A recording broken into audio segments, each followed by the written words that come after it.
तुझ्यावर कर्जाचा डोंगर आहे का?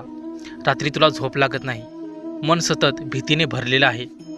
माझ्या लेकरा, घाबरू नकोस, मी आहे ना. तू एकटा नाहीस.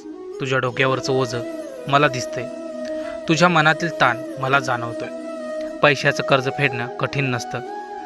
खरं कर्ज असतं ते भीतीचं, नकारात्मक विचारांचं आणि स्वतःवरचा विश्वास हरवण्याचं.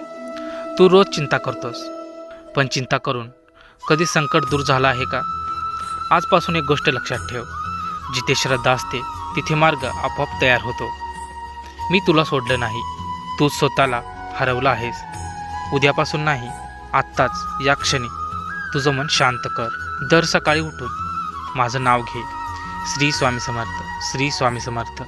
फक्त 11 वेळा, पण पूर्ण विश्वासाने घे. कर्ज फेडण्यासाठी आधी तू मन मजबूत कर. मन जिंकलंस तर परिस्थिती स्वतः बदलते. तुझ्या घरात अडचणी आहेत, पण माझी कृपा त्याहून मोठी आहे. आज तू रडतोयस, उद्या हाच दिवस तुला हसवेल. लक्षात ठेव, मी भक्ताला कधीच अर्ध्या वाटेत सोडत नाही. भीती सोड, प्रयत्न सुरू ठेव आणि माझ्यावर विश्वास ठेव. तुझं कर्जही जाईल, तुझी चिंता पण जाईल, कारण मी तुझ्या पाठीशी उभा आहे.